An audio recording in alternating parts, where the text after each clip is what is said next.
Founders and small businesses. I want to cut taxes on Americans while putting tariffs on China and foreign countries. My plan is to give a $50,000 tax deduction to start-up small businesses. We will end all taxes on overtime. So here's the latest this morning. Donald Trump and Kamala Harris set to roll out their new details of their new economic policies during swing state campaign events. Sources telling Bloomberg that Trump plans to offer incentives to lure foreign companies to the U.S., with Harris slated to announce new policy details in Pittsburgh. Ed Mills of Raymond James writing, the race for the White House remains too close to call. If Harris can keep her momentum, she wins. If Trump has a late surge like 2016 and 2020, he wins. Ed joins us now for more. Ed, let's talk about that late surge. Where would that late surge for Donald Trump come from? I think his base coming home. When you look at 2016 and you compare it to 2020, Donald Trump had 10 million more Americans vote for him in 2020 than he did in 2016. He increased his vote share by 15%.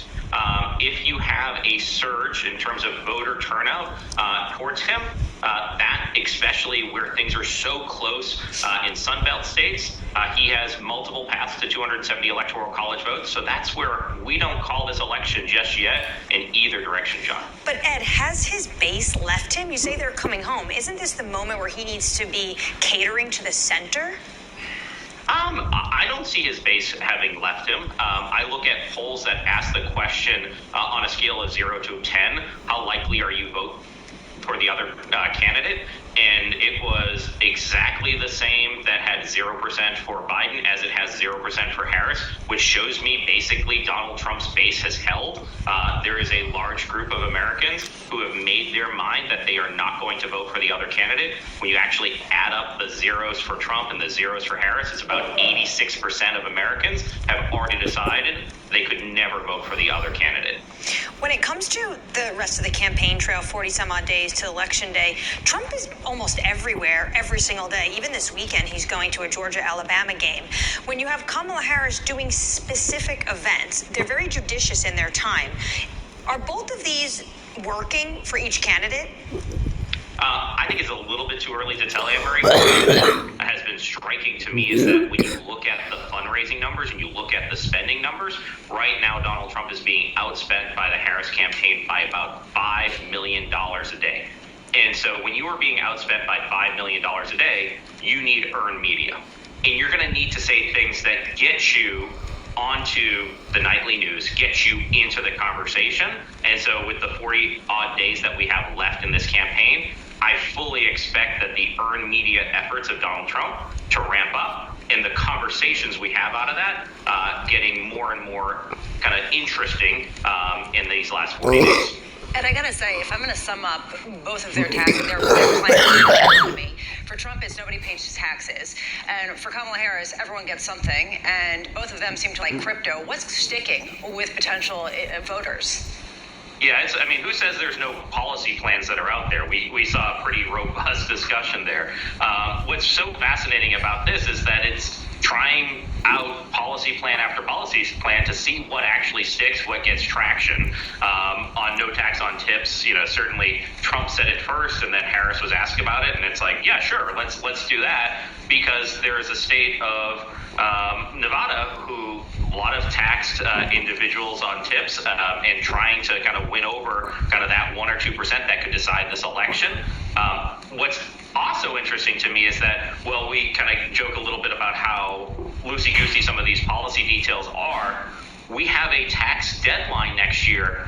Something has to happen next year on taxes. So it's a very serious conversation that is going to occur in Washington, D.C. next year. $5 to $10 trillion sway in one direction or another in terms of taxes on the American people and revenues to the federal government, depending upon who wins. But we are almost in a kind of a choose your own adventure mode from the candidates as they announce what plans they have, trying to see if it kind of wins over that kind of 14% that have not made up their mind. And I'm glad you went there. It's an important point, especially ahead of December, when a number of people are wondering whether to sell and get ahead of some increases potentially on capital gains taxes next year. How much, when you talk to clients, are they watching the polls and, depending on who's ahead, deciding whether or not to sell for the tax loss purposes? Not yet. There's been a little bit of a conversation of it's been unusual that after the first debate, we clearly saw the Trump trade getting put on. After the second debate, we had the Harris trade being put on. A debate that I've had with clients is, do you want to get ahead of that, and does November 5th become a sell the news event? Beyond that, if you do have a Harris victory on capital gains for individuals above $1 million, she's proposed a 28% level. That is going to potentially have some tax loss or tax prevention harvesting come December if she were to win and there was a Democratic sweep. Because arguably, probably the only way in that happens is a Democratic sweep. So that's one of the risks there. But if it is a split Congress, there's no expectation. And obviously, if there's a Republican sweep, we're not going to see those increases on capital gains. But we probably also don't see all the tax cuts that Donald Trump has proposed. I think what he's doing is trying to move the goalposts. So having the extension of what he did in 2017 as the compromise victory as the base case. Ed Mills, we've got to leave it there. Thank you, Ed. Ed Mills of Raymond James. A big weekend of campaigning coming right up. For those of you outside of the United States, it doesn't get much bigger in SEC football than Alabama, Georgia. For college football, TV ratings through the roof. There's going to be a lot of people, a lot of eyeballs on that event on Saturday. Well, to Ed's point, it's because Harris is outspending Trump $5 million a day. And he is oversaturated right now. She's underexposed, but he has to be because he needs that free media. That's one for the weekend. Coming up on this program, imagine restarting a nuclear plant and then basically selling all the output to Microsoft. That's what's happening in this country. Lord John Brown of Beyond Net Zero as AI drives increased energy demand. From New York, this is Bloomberg.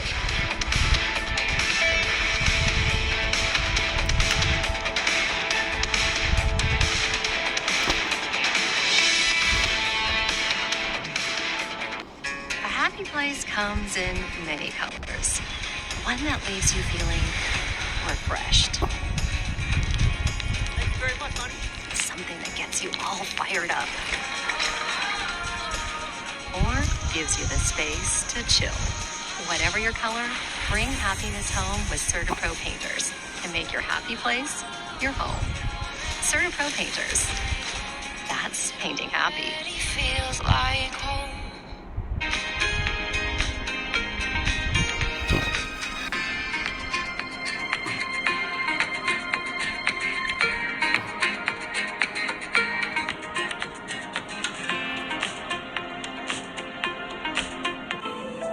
Bloomberg covers the world with unmatched reach and resources. From more than 120 countries, the moment news breaks, 24 hours a day. Bloomberg, context changes everything.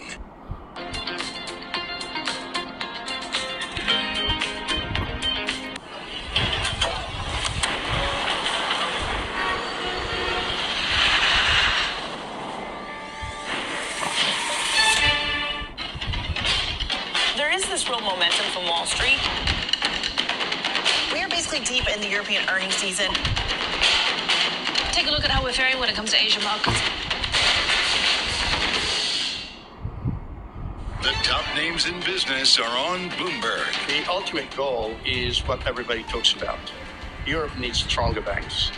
Europe needs cross-border. Europe needs banks that are capable to support each industry and the development of Europe so that we are an economic bloc that can hold its own against the US and China. Nobody covers business like Bloomberg. Context changes everything. Good morning. This is Bloomberg Daybreak Europe. I'm Tom McKenzie in London. These are the stories that set your agenda. Taking you from the U.S. market's close to the overnight session in Asia. We'll walk you through what you need to know to kickstart the European trading day. Live from our European headquarters, we bring you the day's top market-moving stories, unmatched expert analysis, and on-the-ground reporting from across the continent. Tune in to Daybreak Europe, only on Bloomberg Television. Context changes everything.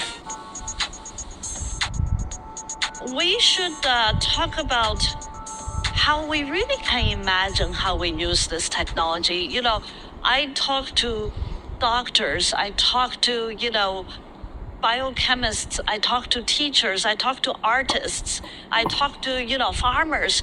There's so many ways we can imagine using this. There's so many ways we can use this to make people's life better, work better.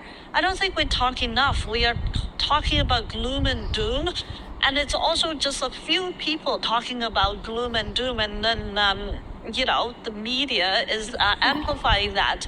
I don't know what you're talking about. Yeah, I don't think we give enough voices to people who are actually out there in the most imaginary way, creative way of trying to bring good to the world using AI.